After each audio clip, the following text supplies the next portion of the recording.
Hey everybody, I'm Alan with Dad's Playing Games, and today I'm continuing my solo campaign of the game of Frostgrave.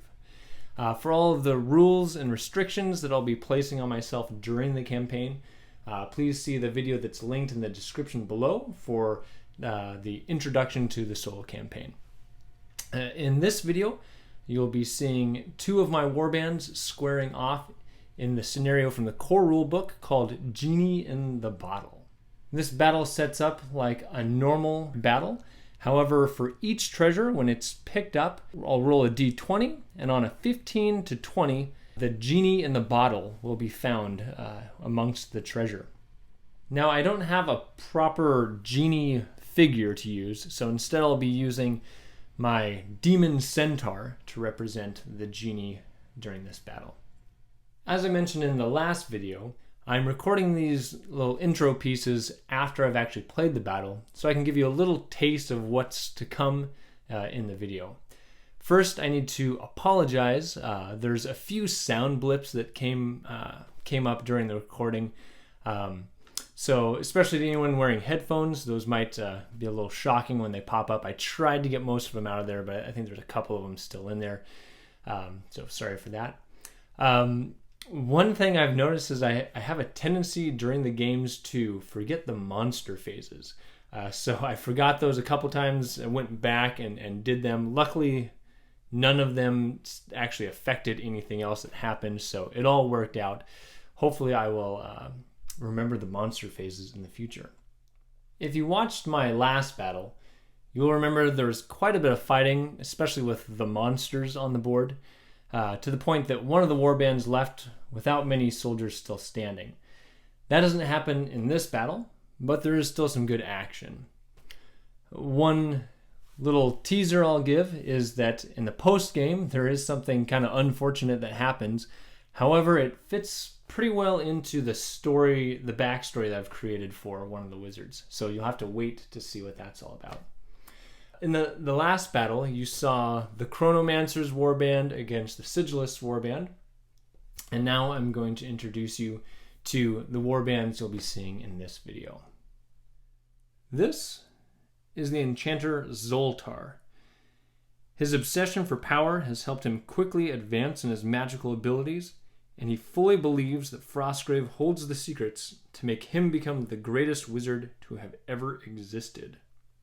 Party to his delusions is the orc warlock Ulag. This apprentice knew little magic before meeting his master and has quickly advanced in his magical abilities. Together, their desire is to show dominance to those around them regardless of the costs. The spells they've selected from their primary school are Enchant Weapon, Enchant Armor, and Embed Enchantment. From their aligned schools, they've chosen Fog, Absorb Knowledge, and Elemental Ball. And from their neutral schools, Teleport and Wizard's Eye. The soldiers they've coerced into helping them in their pursuits are a Barbarian, 2 Archers, 3 Thieves, and 2 Thugs. For Zultar and Ulag's playstyle, since they seek magic above all else, they're never satisfied with getting just half the treasures on the board. They see their soldiers as expendable and are willing to sacrifice them as needed. And though the wizard and apprentice work together, they'll approach the battlefield separate, and neither will have a problem leaving the other behind. The next wizard, and the last of the 4 that you'll meet in this campaign, is the Illusionist Caltropos. He was a successful entertainer, but he decided to leave that life and, using the magic and tricks he knows, adventure into Frostgrave. His assistant, Moot, only seems to speak to cast spells, and little is known about him by any of the soldiers in the warband. Though the 2 of them are masters of illusion, they are learning to create things of substance from thin air. The spells they've selected from their primary school are Fool's Gold, Illusionary Soldier, and Transpose. Their aligned spells are Combat Awareness, Push, and Heal. And their neutral spells are Poison Dart and Raise Zombie. The soldiers they've hired to help them are a marksman, an infantryman, a thug, 3 hounds, and 2 archers. Their strategy on the battlefield is to use their spells to distract their enemies, allowing them to focus on getting just the treasure closest to them and hopefully leaving the battlefield standing. Let's head to the battlefield. And for the entirety of these videos, Zultar and his warband will be the green die, and Caltropos and his warband will be the purple die. Before we take a look at the board, we're going to have each wizard cast any out-of-game spells they can cast. Just as a reminder that in my campaign, I'm using the will stat of the spellcasters to determine the max number of spells they can cast out of game. Looking at Zultar and Ulag's out-of-game spells, they do have 2 out-of-game spells, Embed Enchantment and Absorb Knowledge, but both of those are cast after the battle, so they have no out-of-game spells to cast. Looking over at Caltropos, he's got a few things he can cast. He and Moot, they can cast Fool's Gold, Illusionary Soldier, and Erase Zombie. All right, Caltropos the Wizard will cast Fool's Gold on an 8. Success. He'll also try to cast Illusionary Soldier on a 12. Failure. And he'll try to cast Erase Zombie on a 12. Failure. Now Moot will try to cast his out-of-game spells. He can only cast 2, so he is going to try to cast another Fool's Gold. 11, he casts that on a 10, so that is a success. He's going to try to cast Illusionary Soldier. He casts on a 14. 17, so we have our Illusionary Soldier. And so using Fool's Gold in a solo game is a little weird because normally it's a secret to the other player which treasure is the fake treasure.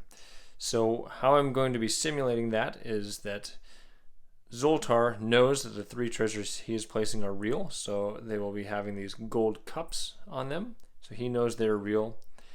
And Caltropos will be placing 3 treasures plus 2 fake treasures, so we'll use those bags to represent the fake ones. And he will know that those are fake. However, I will play Zultar as though he does not know that those are fake. So if those are somewhere where he looks like he can get them easily, he will go for those as if they're real.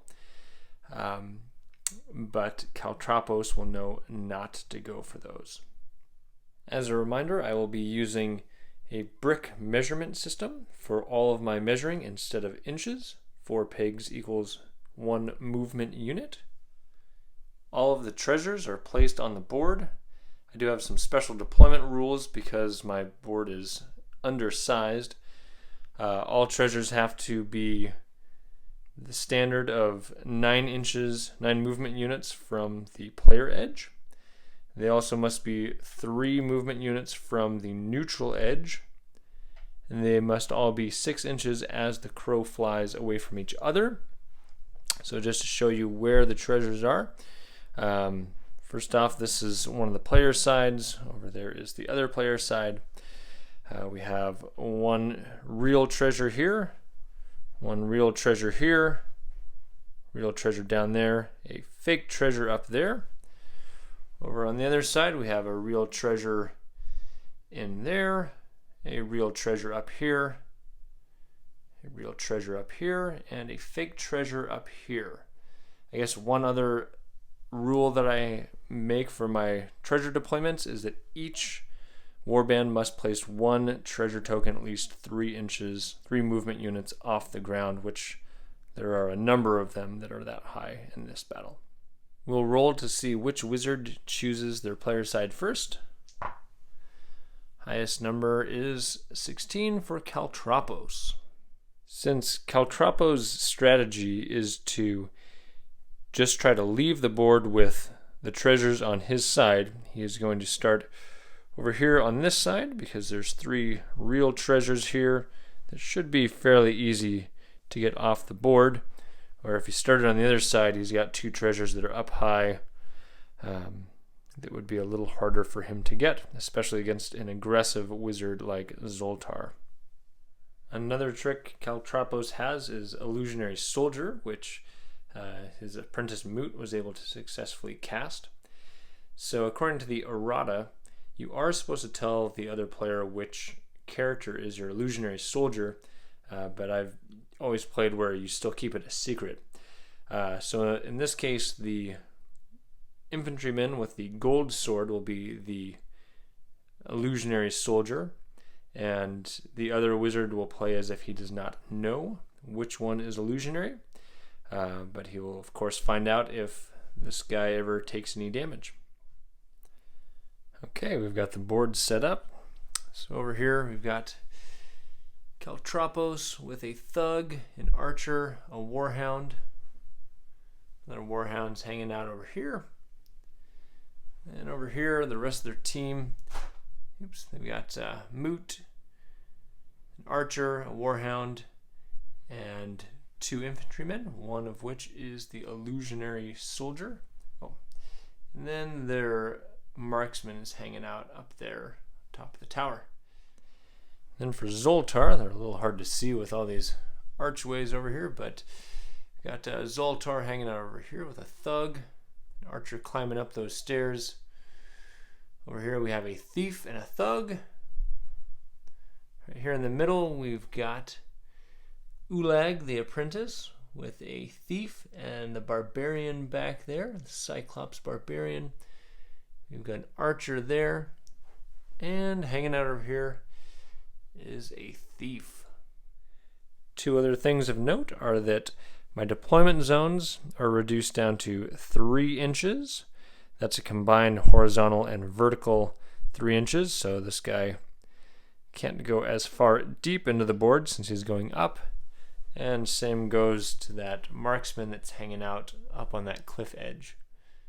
And everywhere where we see these ladders or ramps, like here, can be climbed at normal movement rate to encourage soldiers to take those routes.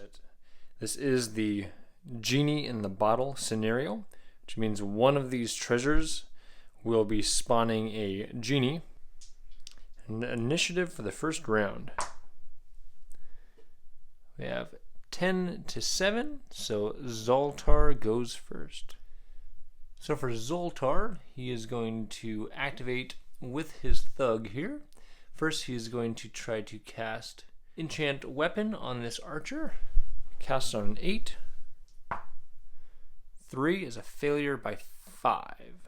So Zultar takes 1 point of damage. He's down to 13.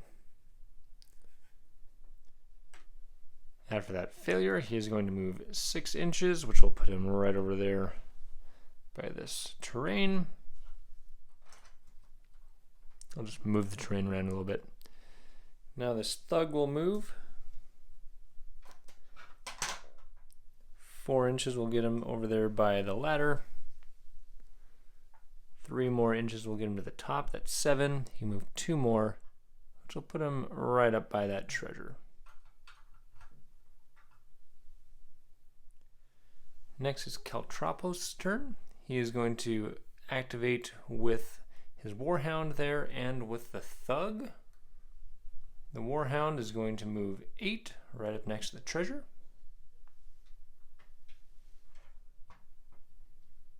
Then Caltropos is going to move over to here.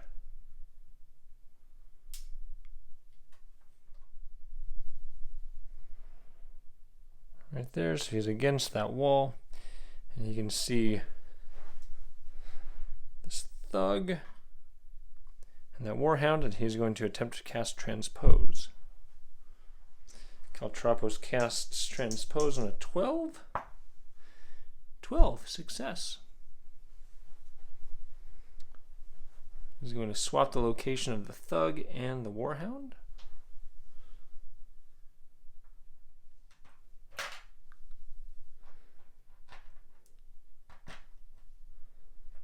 It's right about there.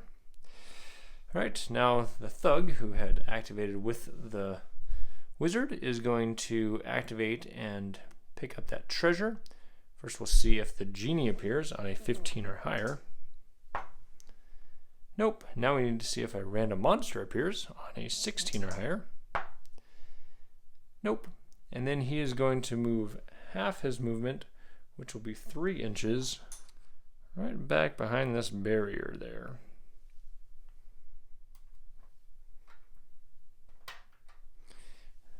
And now to apprentice phase. Ulag down there is going to activate with the thief and the barbarian. First, Ulag is going to attempt to cast enchant weapon on the barbarian's battle axe. He casts this on a 10. 16, that is successful. He now has a magical battle axe +1. And after that successful spell, the apprentice will run up 6 inches, 6 movement spaces, right about there. And the barbarian can move 9 on a double move, which will put him up there.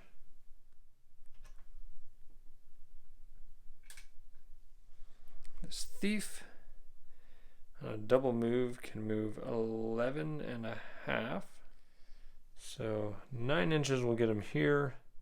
2.5 more will get him up to the top of there, right by that treasure. Right, now it is Moot's turn. Moot is going to attempt to do the same thing that Caltropos just did. And I'll have this Warhound just go just a little bit up this ladder here. So he's still within 10 inches. He's a little bit up that ladder. Still within 10 inches of this archer.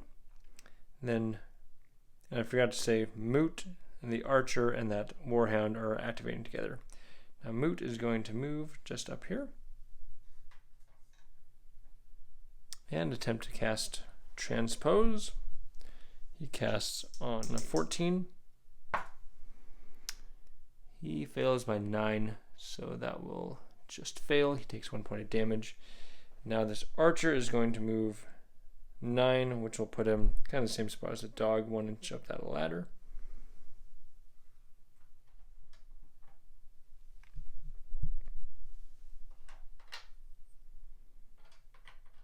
And I'll just remember they're both 1 inch up that ladder.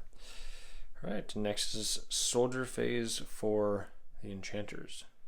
The first thing they'll do is they will have their thief here, who can move 7 inches, which will put him right on top of that treasure. He will pick up that treasure.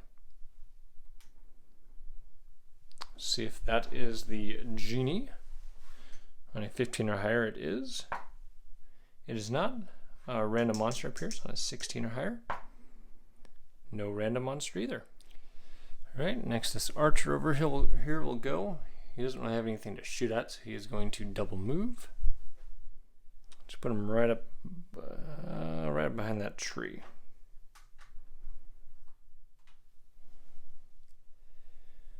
Over here, this thief could get to that treasure that they don't know if that's real or not. However, they do for sure know that this treasure is real because the golden cup ones are the ones that they placed. And so they are going to attempt to get close to that treasure. So he can double move 10 and a half, which will put him just beyond that point. And the thug can move 9 to put him right back here. This archer here can double move 9. 2 inches will get him to the top. He can move 7 more inches, which will get him right down to there. Okay, for the soldier phase for the Illusionists. These 2 infantrymen, one of which is fake, they will just kind of run up here and both huddle up, double move around this treasure.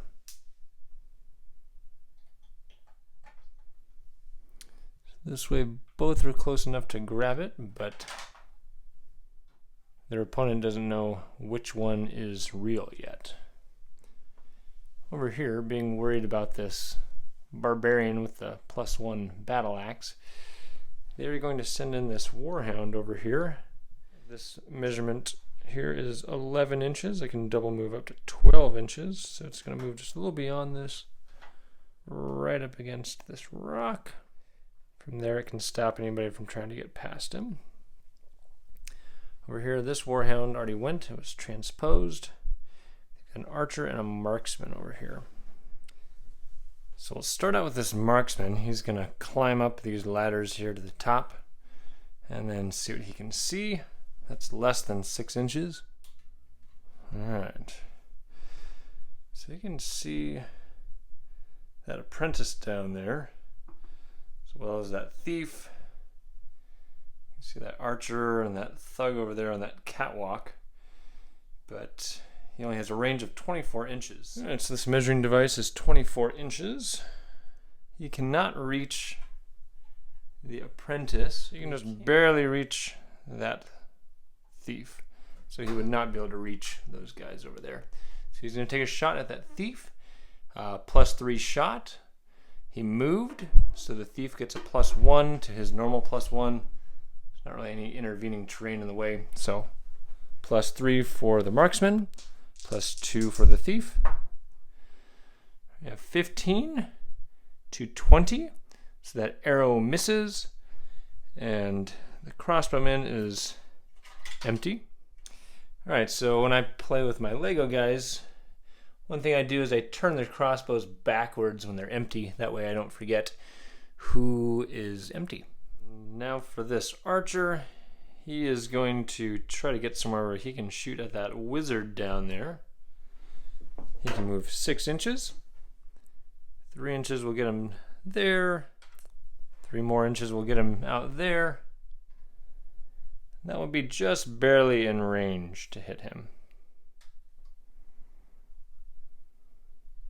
Alright, he moved, and that wizard down there is behind. He's about half covered, so that gives him a +2 to his fight, +1 for the move. He normally has a +2, so a total of +5 for the wizard to +2 for the archer. Archer gets 7, wizard gets 22. That is a failed arrow. Alright, round 2. Let's roll for initiative. Alright, we got 8 versus 13, so the Illusionists are going first. So to start Caltropos' turn, he is going to activate with this thief. They're within 3 inches of each other. So Caltropos is going to cast Push at this barbarian. Caltropos casts this on a 10. 14, that's a success. It's a +10 attack against this barbarian. Barbarian has enchant weapon, so he's got a fight +5. Where's the fight +10? 22 to 19. So, even though the spell was successful, it did not do anything. Since Caltropos' strategy is to just collect the 3 treasures on his side and flee, he is going to start heading this way to try to give some support to these other treasures over here. So you can move 6 inches. Put him right there. I want to make sure that he's kind of covered up from enemy wizard or archer attacks. This thief down here, he can normally move 7. He's encumbered, so he can move a total of 5¼ inches. So just over 5 inches, we'll put him right past this yellow line.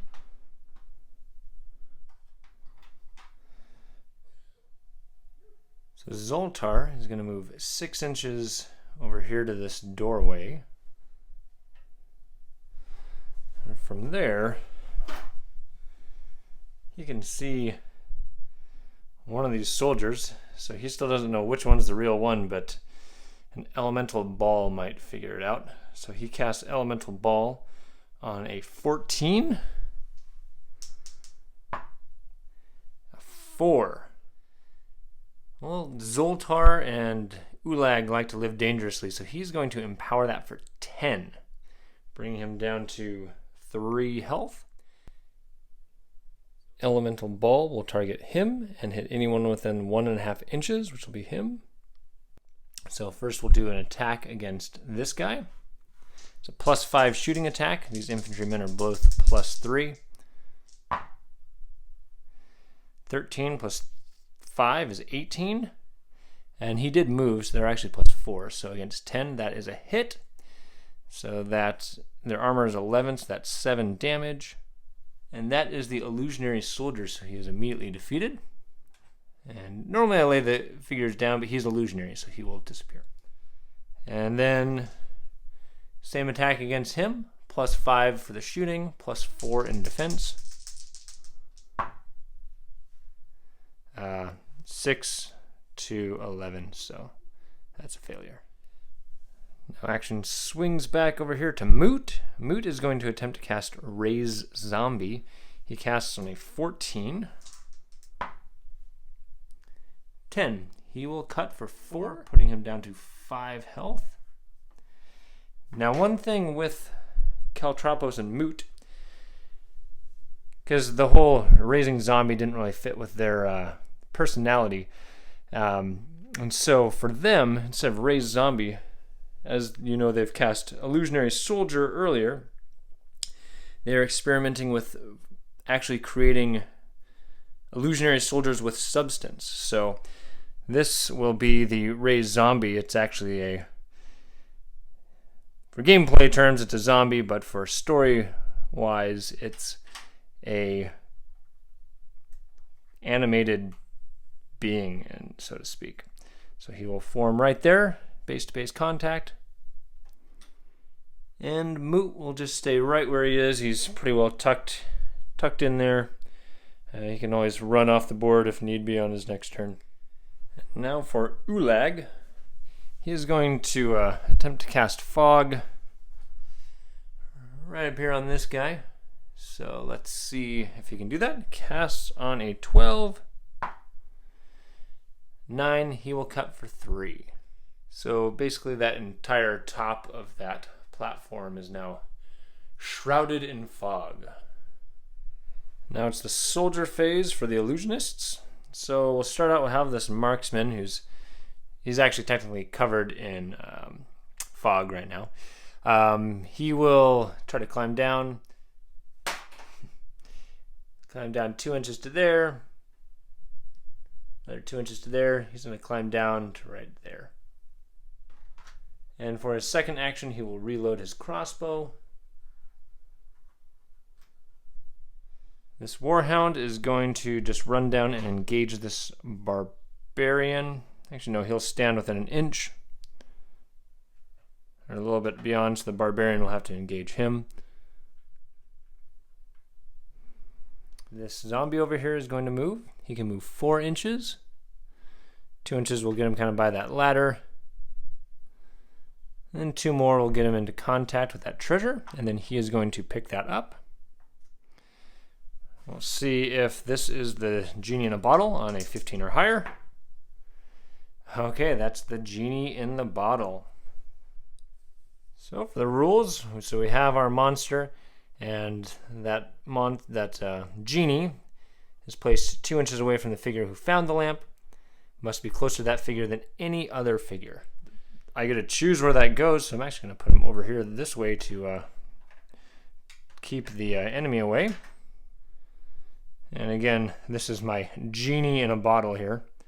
So this guy's ready for some action.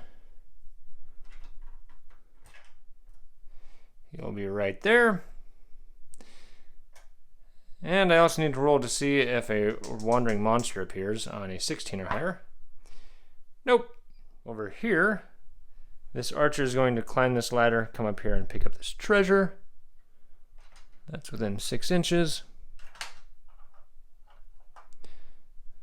Alright, the Genie has already been released, so we don't need to roll for that, but we will roll for wandering monsters. 16 or higher, no wandering monster. This dog Warhound that I just knocked over here is going to move over here to keep this Genie company. He can move 8 to there, and then double move a 4 will put him into combat.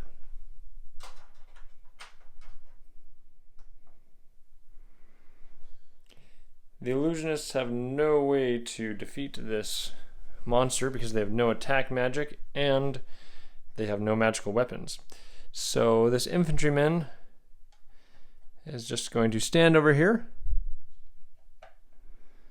so that should the Genie defeat the Warhound, he'll have to go through the infantryman before he can get to the zombie with the treasure. So hopefully the zombie can make it off. This archer over here can see this thief. There's intervening terrain down there, and he's got kind of light cover up there. So it'll be a -3 or a +3 for the thief. So the thief will have a +4 to the archer's +2. +2 on the purple die. 18 to a +4 of 22, so that arrow misses. And after that missed shot, the archer is just going to come over here to potentially provide some cover for this archer.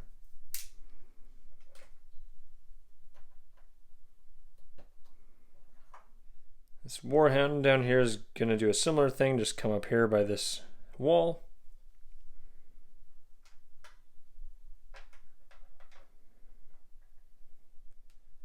So now we go to the Enchanters warband, their soldiers.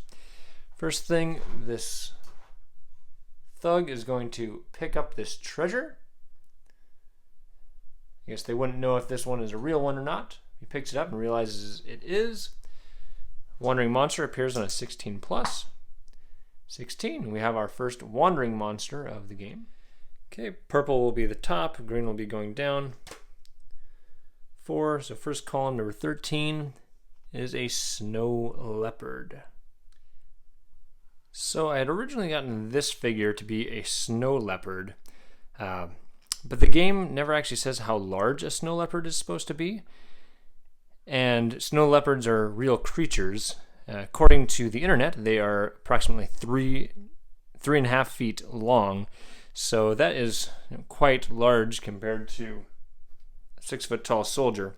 So because of that, I'm just going to use a hound to represent a snow leopard.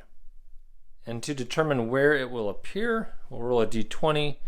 We've got 1, 2, 3, 4, 5, going all the way around. This team picked it up. Space 19, which will be right here.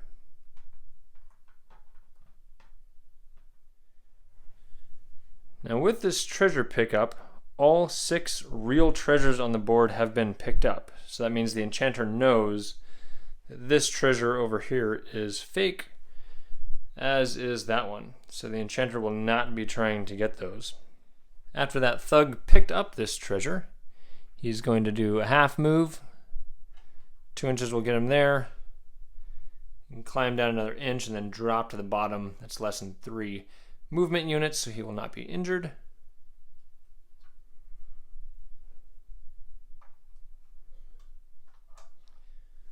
Over here, this thief is just going to try to get this treasure off. He can move 5.25 inches on a double move, which is more than enough to get him off the board, securing the first treasure of the game. And over here, when the Illusionists sent this dog out to get into combat, they didn't think about the fact there was an archer right here. They totally forgot about him. But that's what happens sometimes. You gotta always be aware of the board. So this archer is gonna shoot at the Warhound. +2 shoot on the green die, +1 for the Warhound. So 3 to this landed off center, but it's not gonna matter no matter what. So that's a missed arrow. With the appearance of this snow leopard over here, the enchanters are at kind of a dilemma because that snow leopard has a movement of 8, so they'll be able to reach the wizard. And I don't think that they stand any chance of stopping this treasure from leaving the board. So I think this barbarian is going to need to go attack that snow leopard. So first we'll have this archer do his move. he is going to try to stop this Warhound, so he can move 6, which is enough to bring him over here and snap him into combat.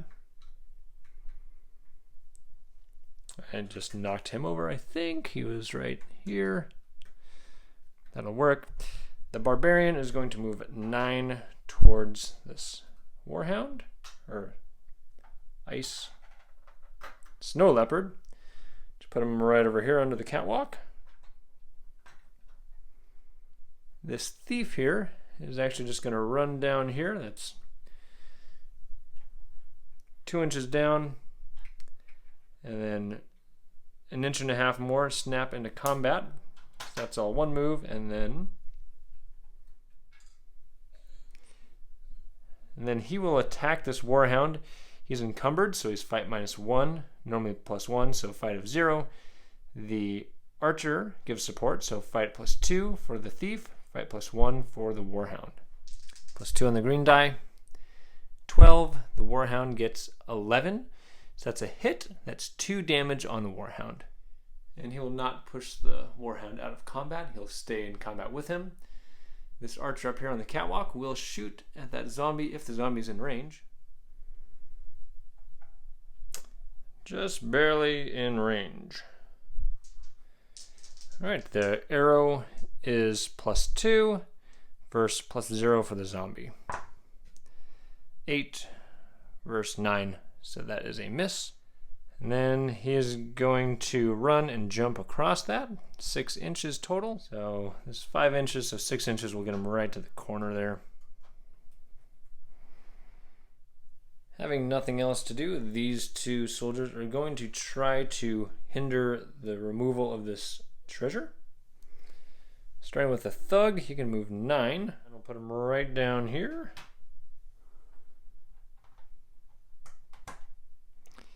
He wants to try to stay further away from this Genie than that infantryman. Then this Thief can move 11.5 on a double move, which going this way will allow him to get into combat with that zombie and avoid that infantryman.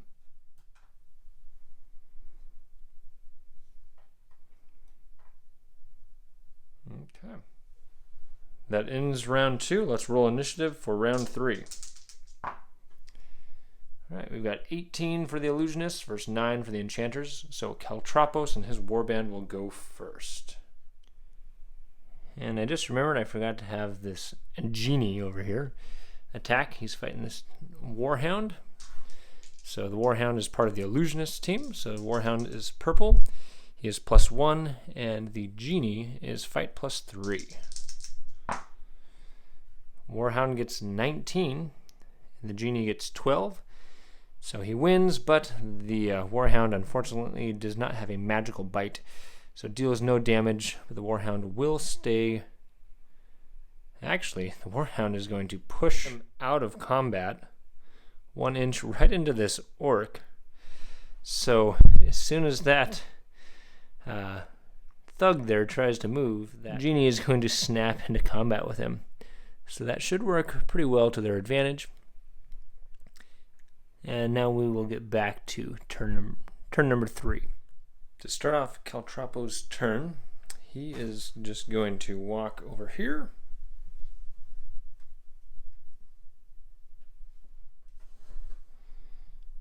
To where he can see that Archer up there in that tower, and where he can also see this marksman, and he is going to attempt to cast Transpose.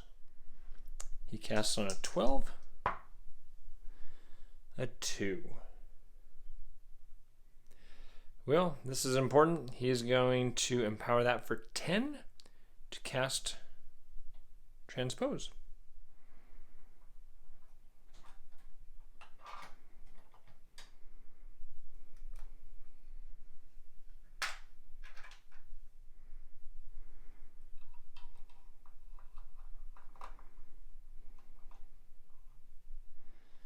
So Zultar wants to be aggressive and get some additional treasures from their side of the board, but he is in bad shape with just a few health points left, and he knows this marksman just transposed up there. So he wants to kind of clear out. So he's going to just leave his soldiers over here to see what they can do, but he is going to back off. So he's just going to run through here over to this area. I want to make sure he can see this archer. That looks like he can. He's going to attempt to cast Enchant Weapon on his bow. 6. He needs an 8 to successfully cast that. He's down to 3 health. He will empower that by 2, and then he will probably start headed off the board. So now for Moot over here, knowing that this thug and this genie are going to be tied up together, Moot is going to do all he can to keep this treasure secured. So first he is going to cast Heal on himself. Moot casts Heal on a 12. 8. So that is a failure. He can empower that by 4 and actually still gain 1 hit point. So he was at 5. He can empower that down to 1 and then successfully cast that to gain 5 hit points, which will put him up to 6. So he gains only 1 hit point, but he does gain 10 experience for his wizard. And after casting that, he is going to come over here to add support.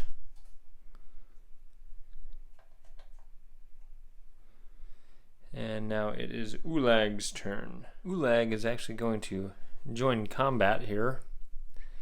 He can move 6 inches on his first move. That is more than enough to get into combat.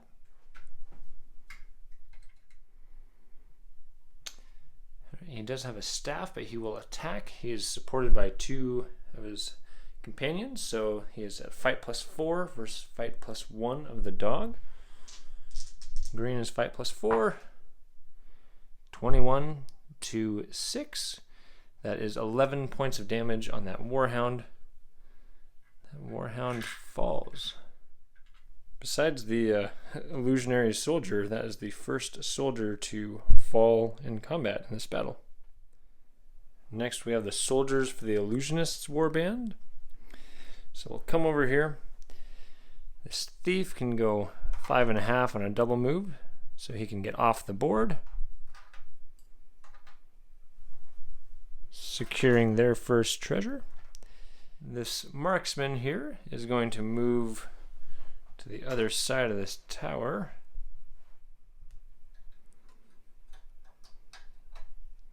To right there, I believe. So he's in cover there.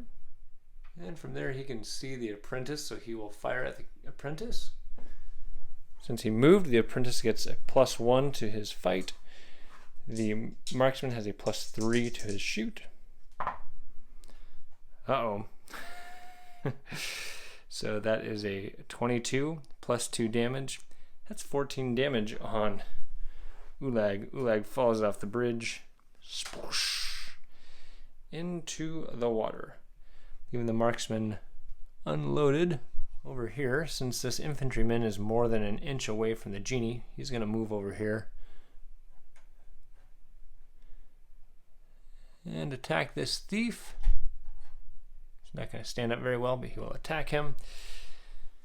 Infantryman is +3. He's supported by 2 characters, so that is a total of +7 to the +1 of that enemy thief. 12 to 19. Daggers deal -1 damage. Armor is 11. So that is 7 damage to that infantryman. And the thief is going to push him out of combat. Next, the Warhound will run up there.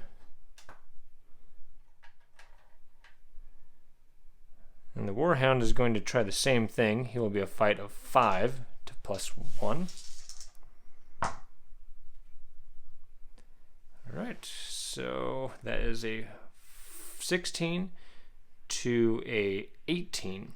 So the Hound does win. That's 8 damage on that thief. And now the zombie is going to attack. The zombie will be fight +4 against fight +1. Actually, the zombie is encumbered, so he'll be a fight of 3 verse +1. That is 9 to 19. It's a dagger, so that's -1 damage. So that is 8 damage. Zombies have 6 health, so the zombie falls, leaving that treasure unattended. Well, this archer was considering going over there to make a play at that thief with the treasure, but due to this ninja thief over here kind of beating up on these guys, Caltropos is going to send all his figures over here to try to secure this treasure before this genie takes them out. Archer is just going to do a double move over to here.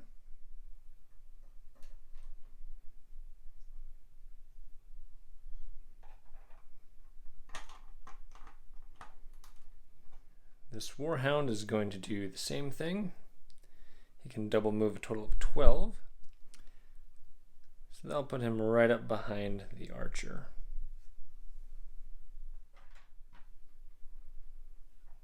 And this archer here can move 4.5, which is enough to get him off the board, securing another treasure. Now for Zultar's soldiers. So I did actually look up some rules here. I was trying to figure out if he could just walk off the board and avoid combat. But as near as I can tell, that would be moving. And whenever a figure moves within 1 inch of another figure, they can force combat. And monsters always force combat, so I don't think he can even take that slight step off the board without forcing combat. So he is actually going to do nothing and wait for the monster to attack him. We'll have this archer up here fire an arrow at the man-at-arms, or at the infantryman. Infantryman is +3 fight. Archer is +2 shoot. +2 shoot is 20, but that is a 23 for the infantryman. That was actually a plus another one because that bow was enchanted, but still failed. So I am becoming an expert at forgetting the parts, at least parts of the monster phase. So this snow leopard would have charged this Cyclops barbarian at the end of last turn. So let's go ahead and roll that out now to see what happens. We have a +5 with the enchanted axe for the barbarian against a +2 for the snow leopard. 6 versus 12, that is 2 damage on the barbarian. So now to the soldier phase. Back to the soldier phase. We will go ahead and have the barbarian attack the Warhound back. So +5 against +1. 23 to 10. That's +2 damage with that two-handed weapon, so that snow leopard is defeated. This barbarian is going to move 6 inches right over to here. Now this archer, being upset about his apprentice being shot, is going to fire an arrow at that marksman.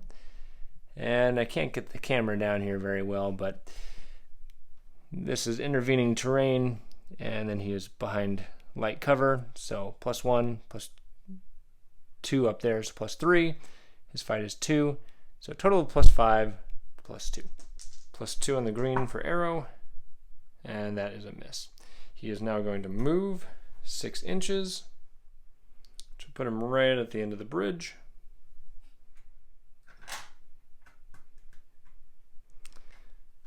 This thief is going to double move for 5¼ inches to put him right next to the archer.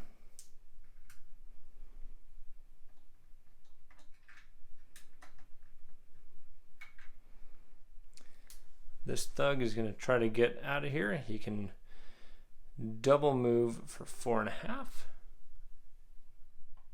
Put him right back here.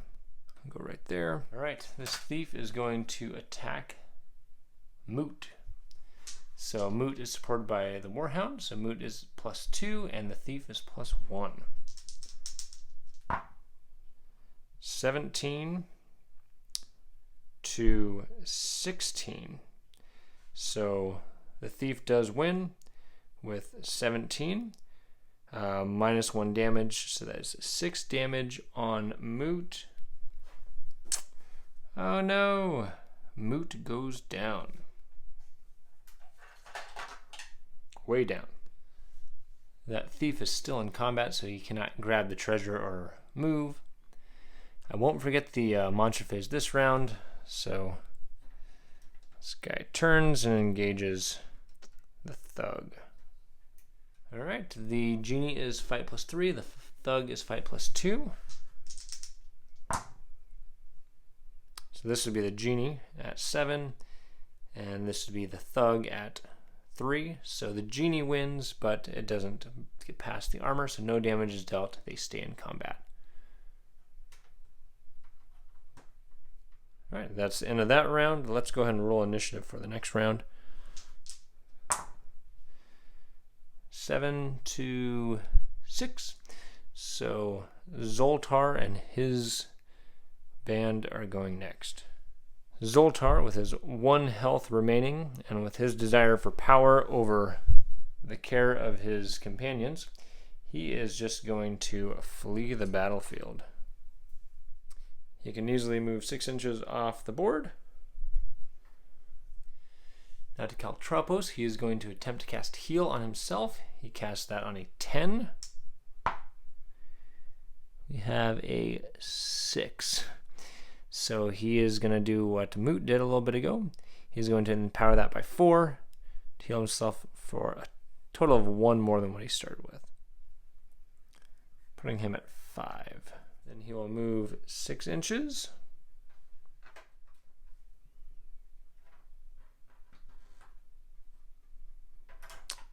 Now there are no apprentices left on the board, so now it's the soldier phase for Zultar.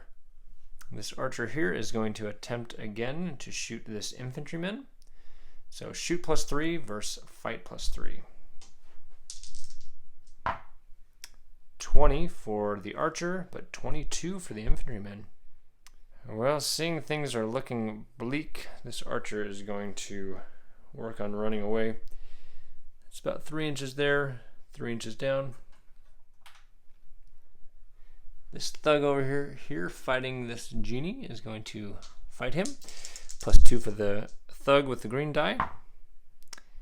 6 to 9. So the Genie wins again. No damage to the Thug, and they stay in combat. This Thief is going to attack this dog. +1 versus +1. Alright, so that's 2 for the Thief. 13 for the Warhound. That is 3 damage on that Thief. Alright, here we have Thug, mix of black and gray colors. Was at 2 health, so 3 damage. He is defeated.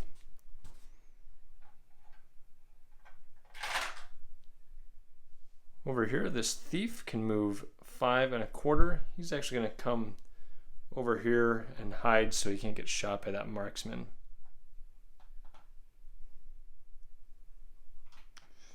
Alright, he is hiding there. Next we'll have this archer move. He's going to double move right over here to this corner. Right there. This Thug is going to run off the battlefield. Cyclops, pretty excited about his magical axe that he's holding, is just going to run off the board. And now it's the soldier phase for Caltropos' men. This infantryman is going to run up here onto this side of the treasure and pick it up.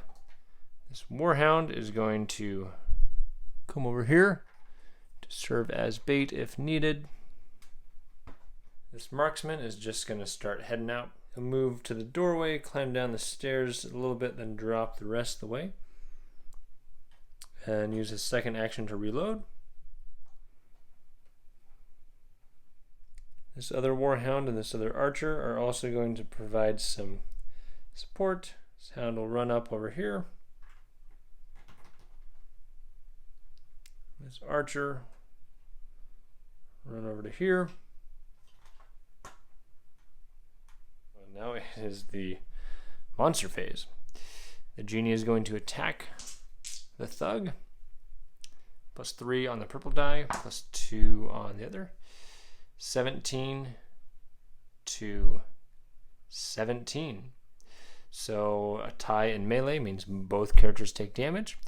The genie will not take any damage because it's not magical, but the thug will take a total of 7 damage. We'll roll initiative for the next round. All right, 17 to 19. Caltropos group goes first. Caltropos is going to just move over here. From there, he is going to cast Transpose for this Warhound and that Marksman. They have to be within line of sight, which of the spellcaster, which they are, and within 10 inches of each other, which they are.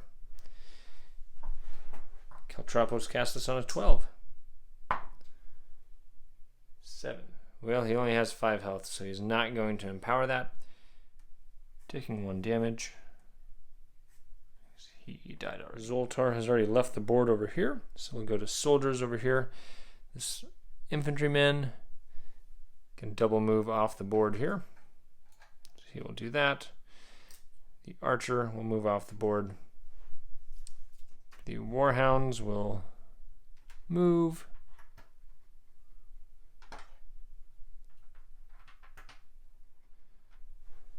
And the marksman will move. Earlier, I think I might have moved him 6. I forgot his move is actually 5. But I don't think it's really affected things too much. I can move 7.5. Put him right there. Over to these soldiers. This archer is going to move off the board. Thief can move 5.25. 3.5. 2.5, put him right at the edge of the board.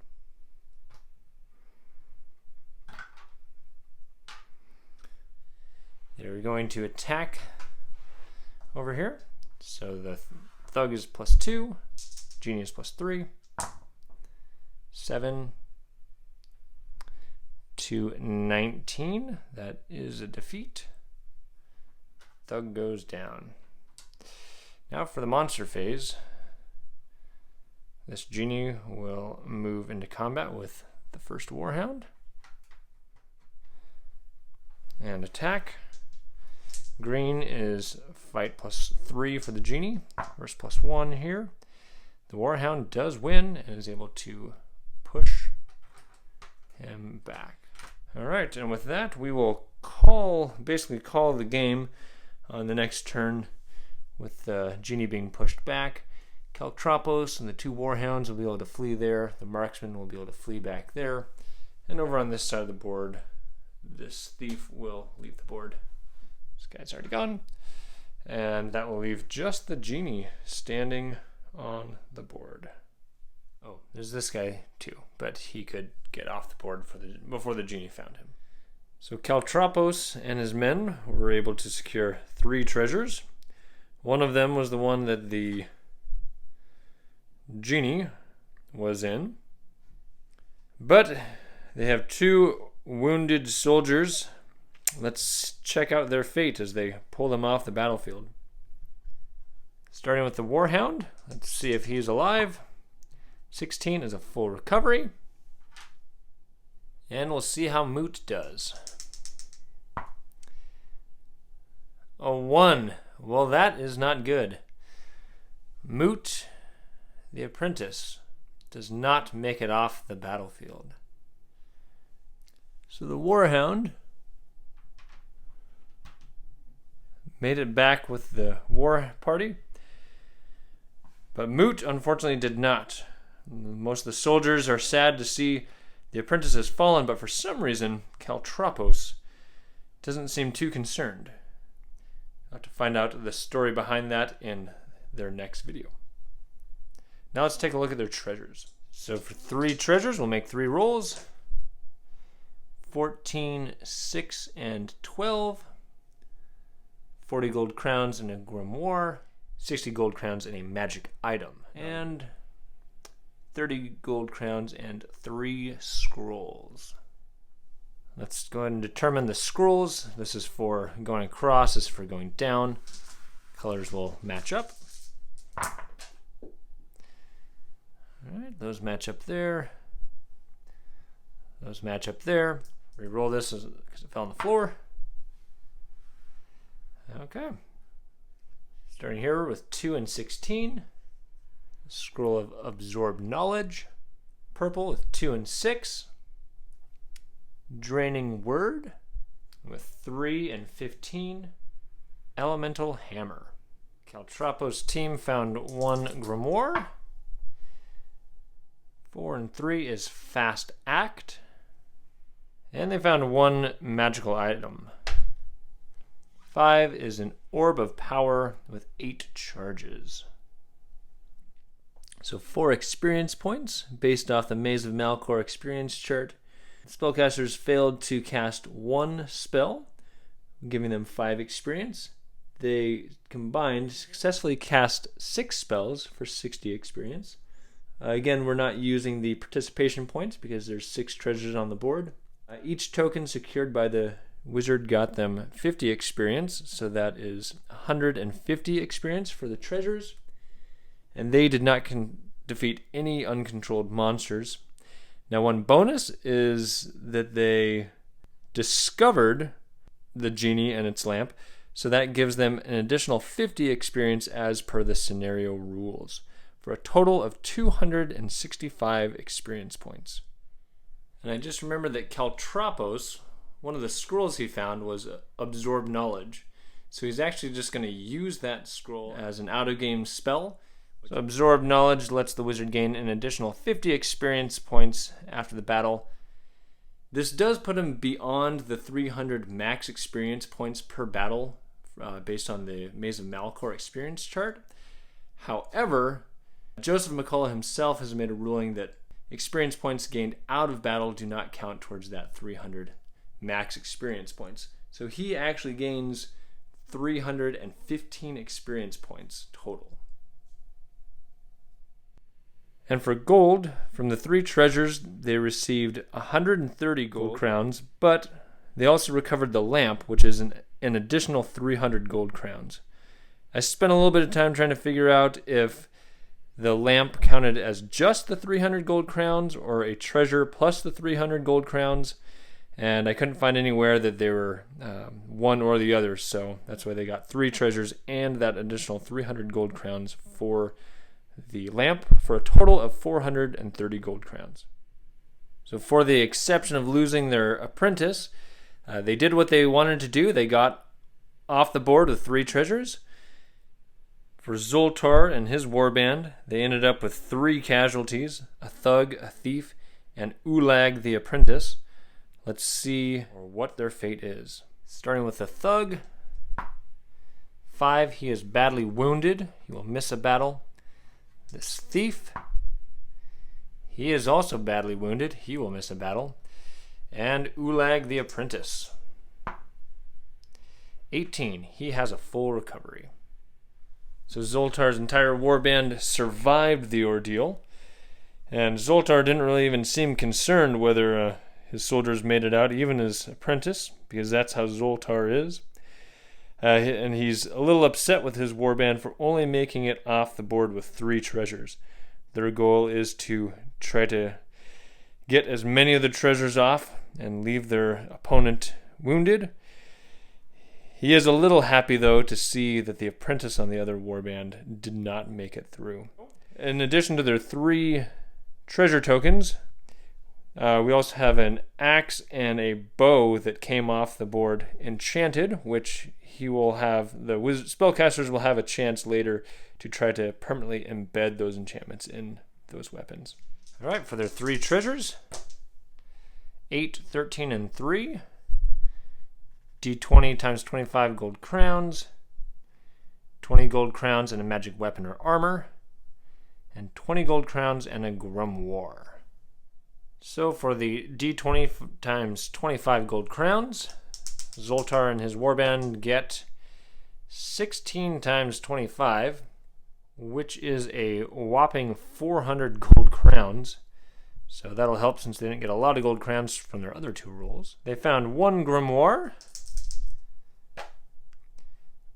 column 2, number 13, or a grimoire of Time Store. And for their magic weapon or armor, 7, which is a bow of shoot +1. So while Caltropos' warband cast a few out-of-game spells before the battle,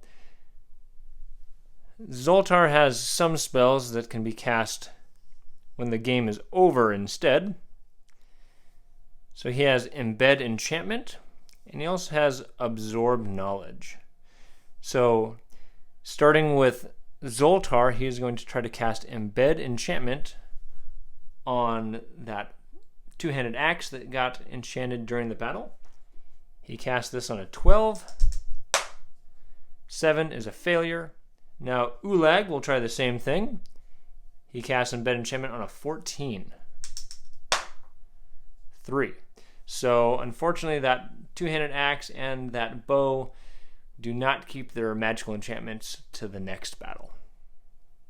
And Absorb Knowledge is another after-game spell that can be cast if the wizard survives through the battle, which he did, and it can only be cast by the wizard, not the apprentice. He casts on a 10, and 11. That is successful. For experience points for Zultar, he failed to cast one spell, he or his apprentice, for 5 experience. Together, Zultar and Ulag successfully cast 4 spells for 40 experience. Again, they do not get the participation points. They were able to secure 3 treasures for 150 experience points, and they did defeat that one snow leopard for another 5 experience, which gives them a total of 200 in-game experience points, plus they gain 50 experience out of game for that Absorb Knowledge cast, for a total of 250 experience. And for that giant roll that they got for gold crowns, they receive a total of 440 gold crowns. So the two warbands actually came out pretty similar as far as gold crowns and experience points. However, Caltropos ended up with a few more magical things, a few other treasures to go along with those. Well, I felt that the Genie in the Bottle scenario put a nice simple twist on the basic standard game of Frostgrave. Just as you pick up a treasure not knowing if a giant demon is going to pop out or not, makes it a little more tense and can mix up some of the action. In this battle specifically, when and where the Genie appeared ended up creating some interesting interactions with the warbands, as they had to get kind of creative with avoiding the Genie, since neither team really had a good way to deal with it.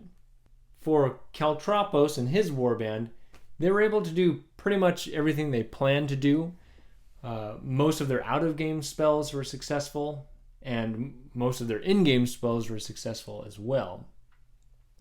They got off the board with 3 treasures, which is their goal, and even though their apprentice fell in combat, their soldiers did a good job of supporting each other, staying together, and helping each other out, which is what their warband is all about. And that strategy seemed to work out well for them, as the treasures they collected contained the Genie's lamp, and some other good loot that they got in their rolls. As for Zultar and his troops, they did pretty well, however not as well as Zultar would have liked. Most of their in-game spells worked as planned, however when it came to the out-of-game spells they weren't able to embed any of those weapon enchantments that they were wanting to. They had one thief that pretty well exemplified what Zultar is all about, which is going out there and taking risks.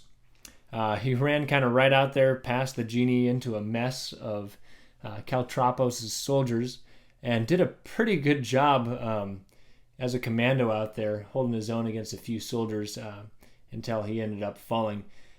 He did survive the battlefield, badly wounded, but he might be getting an upgrade. Zultar's pretty happy with the way that he worked. Despite making it off the board with only 3 treasures, they had some pretty good rolls for those treasures to help soften the disappointment that Zultar had in his warband for not getting more treasure off the board. To find out what these wizards are doing with the treasures they've collected and how they're going to spend their experience points, instead of doing that here, I will be figuring that out off camera and then just giving kind of a state of the warbands at the beginning of each future battle. So to find out what happens, stay tuned for the next battle. Well, thank you for watching. Feel free to comment below with any thoughts or questions. You can click like or subscribe to keep up with any of the videos we're putting out here with Dad's Playing Games. And with that, I'm Alan with Dad's Playing Games, and we will see you on the next video.